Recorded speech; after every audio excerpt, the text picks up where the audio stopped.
आज इस वीडियो में हम शमशेर बहादुर सिंह के जीवन परिचय और उनकी साहित्यिक परिचय के बारे में पढ़ेंगे। और मैं यही कहूँगी, और भी रचनाकारों के जीवन परिचय को जानने के लिए आप डिस्क्रिप्शन में नीचे प्लेलिस्ट अवेलेबल है, आप वहाँ से सभी रचनाकारों के जीवन परिचय को जान सकते हैं। वीडियो को अच्छे से समझने के लिए वीडियो को लास्ट तक ज़रूर देखिए। वीडियो अच्छा लगे तो लाइक, कमेंट व शेयर ज़रूर कीजिए और आगे और भी नोटिफिकेशंस को पाने के लिए चैनल को सब्सक्राइब करना ना भूलिए। तो सबसे पहले हम इनका परिचय जान लेते हैं कि शमशेर बहादुर सिंह का जन्म देहरादून में 13 जनवरी 1911 को हुआ। उनके पिता का नाम तारीफ सिंह था और माँ का नाम परम देवी था। शमशेर जी के भाई तेज बहादुर उनसे 2 साल छोटे थे। उनकी माँ दोनों भाइयों को राम लक्ष्मण की जोड़ी कहा करती थी। जब शमशेर बहादुर सिंह 8 या 9 वर्ष के ही थे तब उनकी माँ की मृत्यु हो गई, किंतु दोनों भाइयों की जोड़ी शमशेर की मृत्यु तक बनी रही। सन 1929 में 18 वर्ष की अवस्था में शमशेर बहादुर सिंह का विवाह धर्मवती के साथ हुआ, लेकिन 6 वर्ष के बाद ही 1935 में उनकी पत्नी धर्मवती की मृत्यु टीबी के कारण हो गई। ये तो एक नॉर्मल सी इन्फॉर्मेशन है, इसमें कोई एक्सप्लेनेशन की ज़रूरत नहीं है।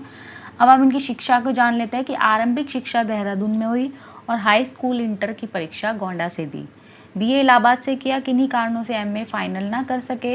1935-36 में उकील बंधुओं से पेंटिंग कला सीखी, यानी 2 उकील बंधु थे, ठीक है, और उनसे उन्होंने पेंटिंग सीखी। उर्दू हिंदी कोश प्रोजेक्ट में संपादक रहे और विक्रम विश्वविद्यालय के प्रेमचंद सृजन पीठ के अध्यक्ष रहे। दूसरा सप्तक के कवि भी वो रह चुके हैं। अब इनकी काव्य शैली के बारे में जान लेते हैं कि जो इनकी काव्य तरीका है, जो कविता लिखने का तरीका, वो शैली किस प्रकार की है। तो शमशेर जी की आरंभिक कविताओं में हमें देश प्रेम की भावना देखने को मिलती है।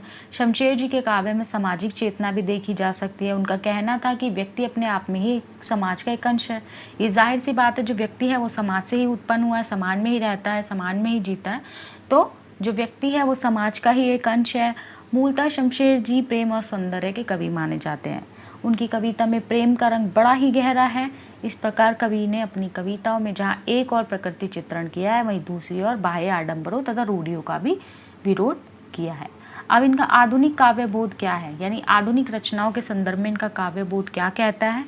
तो शमशेर की कविताएं आधुनिक काव्यबोध के बहुत ज़्यादा करीब है, जहाँ पाठक तथा श्रोता के सहयोग की स्थिति को स्वीकारा जाता है, यानी एक दूसरे के सपोर्ट को, एक दूसरे के सहयोग को इम्पॉर्टेंट माना जाता है। उनका बिंब विधान एकदम जकड़ा हुआ है, रेडीमेड नहीं है, यानी थोड़े समय के नहीं है, परमानेंट है। वह सामाजिक के असंवादन को पूरी छोड़ देता है।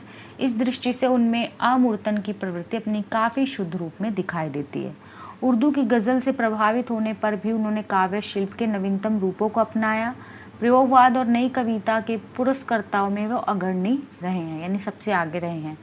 अज्ञेय के साथ शमशेर ने हिंदी कविताओं में रचना पद्धति की नई दिशाओं को उद्घाटित किया है और छायावादोत्तर काव्य को एक नई गति प्रदान की है। अब इनकी विचारधारा के बारे में हम जान लेते हैं कि शमशेर बहादुर सिंह आजीवन प्रगतिवादी विचारधारा के जो थे समर्थक रहे।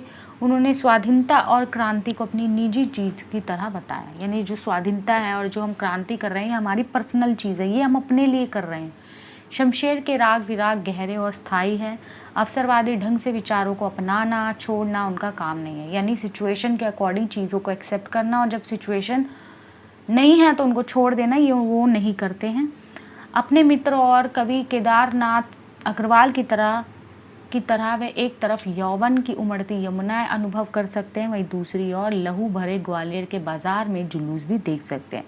उनके लिए निजता और सामाजिकता में अलगाव और विरोध नहीं था, बल्कि दोनों ही एक अस्तित्व के छोर हैं।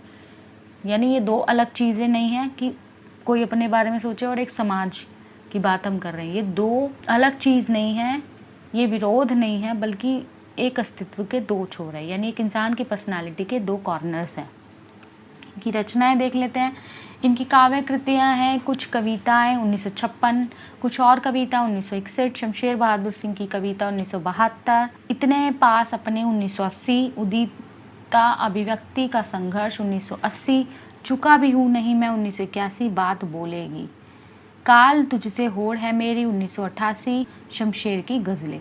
इनकी जो गद्य रचना है, दो आप निबंध संग्रह 1948, प्लॉट का मोर्चा कहानी व स्केच 1952, शमशेर की डायरी।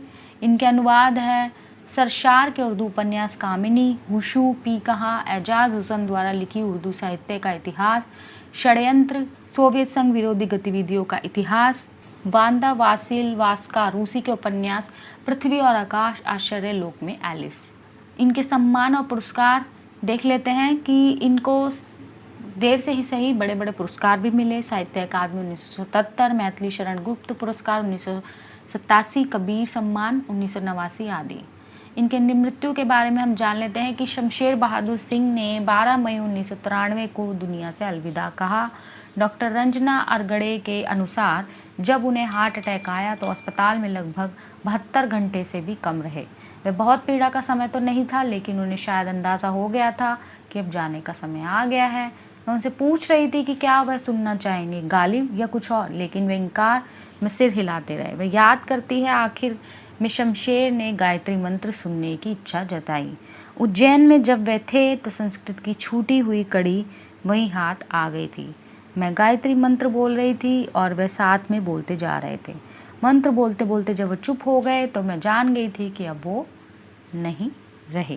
तो इस तरीके से शमशेर बहादुर जी के परिचय, उनकी शिक्षा, उनका साहित्य परिचय, उनकी काव्य शैली, उनका विचारधारा, ये सब चीज़ें हम जान चुके हैं, उनके सम्मान, उनके पुरस्कार।